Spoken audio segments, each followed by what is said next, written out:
Kalau selama 6 bulan belum mendapatkan pekerjaan lagi, ya negara tentunya harus betul-betul bisa memberikan solusi yang lain.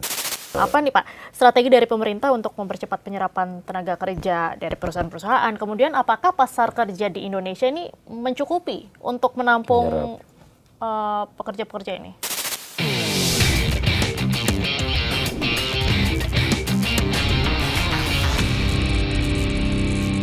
Nah, kalau misalnya Pak, dalam kurun waktu setelah 6 bulan, ini kan juga terus diberikan semacam bantuan lah ya dari pemerintah. Tapi setelah 6 bulan mereka tidak mendapatkan pekerjaan lagi, ini akan seperti apa? Kalau selama 6 bulan belum mendapatkan pekerjaan lagi, ya negara tentunya harus betul-betul bisa memberikan solusi yang lain. Ya, tadi kami punya namanya di Kementerian Tenaga Kerja namanya TKM, Tenaga Kerja Mandiri Pemula, yang mana pemerintah menyiapkan pelatihan. Mereka punya usaha, kita berikan modal 5 juta untuk pemula, dan kalau dilihat usahanya berhasil, kita tambah lagi namanya program lanjutan tenaga kerja mandiri lanjutan, itu diberikan lagi 15 juta. Dan kita juga bekerja sama dengan koperasi dan UMKM untuk mereka diberikan modal lagi, pinjaman KUR. Untuk lebih meningkatkan wirausaha yang tadi. Nah, kalau data, saya kembali lagi sedikit ke BPJS Tenaga Kerja soal jaminan kehilangan pekerjaan. Data per 2025 itu ada sekitar 88.000 orang penerima JKP. Ya. Nah, untuk tahun 2026 ini memang agak sedikit meningkat. Per Mei 2026 ini sekarang sudah ada yang mengklaim itu sekitar 36.000 lebih. Ya. Sampai Mei dengan 2026. Nah, data ini kita dapat dari BPJS Tenaga Kerja. Tapi kami, pemerintah mengcover itu semua. Baik, dan secara maksimal itu kemudian terserap, dan akhirnya kalau itu terserap berarti dari masyarakat sendiri sudah mengetahui mengenai apa yang mereka bisa lakukan lah ya ketika kemudian PHK itu terjadi lah gitu. Terkait dengan program-program di upskilling dan juga reskilling, sejauh mana dari Kementerian Ketenagakerjaan terus kemudian mengupdate lah ya. Kalau kuliah tuh ataupun tempat les tuh ada silabus. Nah, agar tetap relatable gitu ya dengan apa yang dibutuhkan oleh dunia kerja. Sejauh mana ini kemudian menjadi hal yang terus di-update ataupun di-upgrade, Pak Fahri? Jadi gini, kami melihat bahwa apa yang mereka inginkan. Misalkan mereka ingin mengalihkan skill mereka, ya kan, kita namakan mungkin reskilling ya. Mau banting setir tuh ya? Ya, pindah atau setir. mencoba skill lain. Oke. Nah, di situ kami sudah siapkan, ya kan. Atau mereka mau meningkatkan skillnya, upskilling, kita siapkan juga. Jadi tergantung kemauan si pekerja atau anaknya tadi, yang ingin apa jadi yang sesuai dia inginkan. Minat juga ya. Sesuai minatnya. Jadi ini ada apa aja Pak? Oh, pelatihan kita ada lebih kurang 33 pelatihan. 33 pelatihan. Ada juga welder, kemudian mechanical, electrical, terus otomotif, banyak Berkaitan dengan AI juga itu AI juga ada. Ada. Kita punya juga pelatihan AI, dan passion juga ada. Jadi passion juga ada, spa. Kita pelatihan spa juga ada, terus perias juga, hospitality ya kita siapkan gitu. Jadi ada. Dan itu ada instruktur handalnya, Pak. Nah, jadi mungkin nanti dari iNews juga bisa kerjasama. Kalau untuk menjadi reporter jadi bisa, ya kan? Bisa. Tapi kan dengan pemerintah memberikan semacam pelatihan-pelatihan itu, ini kan juga tidak menjamin mereka mendapatkan pekerjaan secara cepat. Betul. Apa nih Pak, strategi dari pemerintah untuk mempercepat penyerapan tenaga kerja dari perusahaan-perusahaan? Kemudian apakah pasar kerja di Indonesia ini mencukupi untuk menampung pekerja-pekerja ini?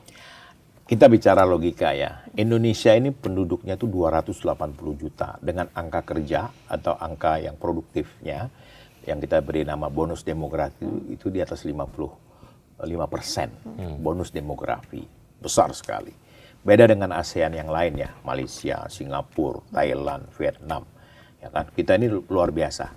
Nah, memang dengan angka bonus demografi yang besar ini, Mbak Dwiandra ini luar biasa tanggung jawab pemerintah untuk memikirkan bagaimana anak-anak bangsa ini bisa terserap kerjanya. Dan perlu diingat, angka pendidikan itu didominasi oleh anak-anak yang SMA ke bawah. SMA, SMP, SD. Sebesar 40%-an. Ya. Besar sekali. Nah, oleh karena itu, beberapa waktu yang lalu Presiden mengumpulkan pengusaha-pengusaha di Hambalang. Beliau punya ide bagaimana kalau kita membuat investasi di bidang padat karya. Padat karya itu tidak memerlukan skill tertentu yang hebat, ya kan?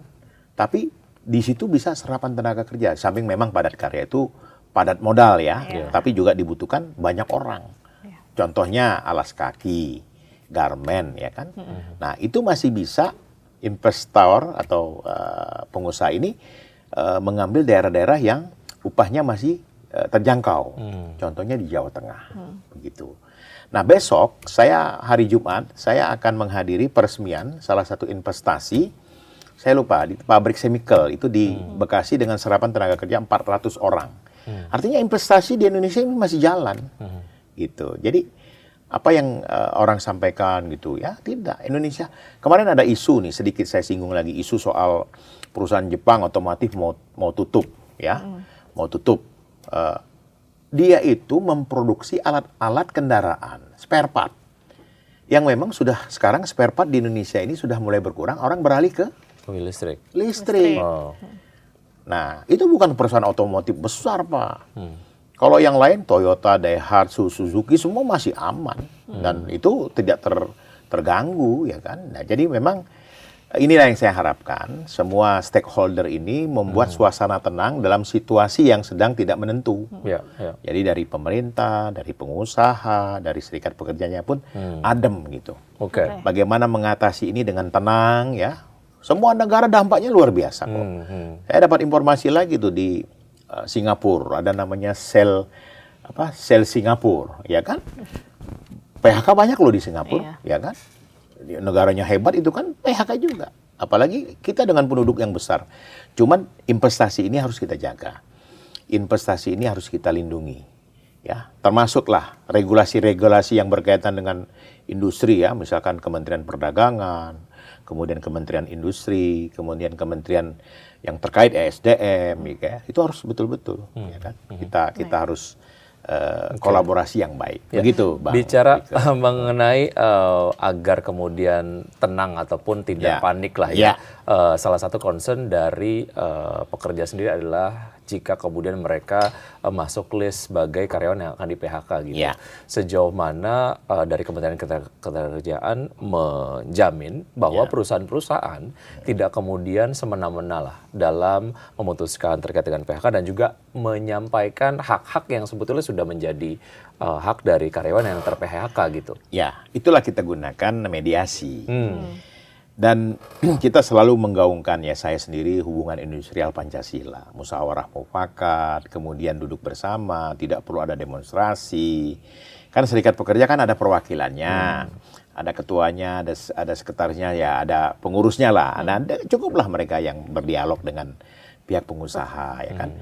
Aksi atau demonstrasi itu kalau ada jalan buntu sebenarnya. Kalau tidak buntu ya tidak harus ada aksi. Karena aksi itu atau demonstrasi itu tidak dilarang, tapi bisa mengganggu operasional, kemudian mengganggu logistik, kemudian ya termasuk juga isu-isu yang terjadi ini kan bisa membuat negara luar juga, oh Indonesia tidak aman untuk investasi, ya, ngapain kita sana. Ini harus dijaga. Makanya saya selalu menghimbau teman-teman serikat pekerja dengan Apindo harus duduk bersama. Tapi ada komitmen ya dari dunia usaha sendiri untuk kemudian kalaupun memang pilihan PHK harus diambil, mereka tidak akan quote unquote mengebiri hak-hak yang harus diterima oleh pekerja gitu. Tidak ada. Kecuali memang perusahaan itu kolab ya, betul-betul kolab ya. Yang contohnya ya kemarin di Sritek itu kan. Tapi setelah itu kan Sritek juga janji akan membayarkan hak-hak mereka dengan menjual aset-asetnya tadi dan ya ini adalah salah satu langkah gitu. Ada mekanisme pelaporan nggak, Pak? Misalnya nih kalau ada pengusaha yang kemudian bandel gitu ya, memotong hak-hak yang seharusnya diberikan kepada pekerja yang ter-PHK. Itu mekanisme pelaporannya seperti apa dan adakah konsekuensi yang kemudian harus ditanggung lah oleh pengusaha yang nakal tadi? Jadi gini, kami ada pengawasan. Kami Kementerian Tenaga Kerja itu pengawasan itu dititik fokuskan di Dinas Tenaga Kerja Provinsi. Kemudian Di situ juga ada dinas kabupaten kota, dinas tenaga kerja kabupaten kota. Nah, mereka yang berada di wilayah itu masing-masing melapor kepada dinas tenaga kerja setempat ya, provinsi dan kabupaten kota. Nanti mereka yang memfollow up, mereka yang melakukan mediasi. Nah, tapi ada juga karena punya jalur ke atas langsung. Nah, itu yang kita lakukan. Contoh, saya kemarin dulu ya sekitar 3 bulan yang lalu ke PT Multistrada Indonesia, pabrik ban yang ada di Karawang ya. Nah, di sana kita hadir memediasi antara serikat pekerja dengan manajemen, dan tahu nggak Bapak, saking hebatnya itu perusahaan, mereka karena produktivitasnya menurun, tidak ada kerjaan, ya buat apa mereka masuk? Mereka sementara dirumahkan, tapi gajinya dikasih full ya.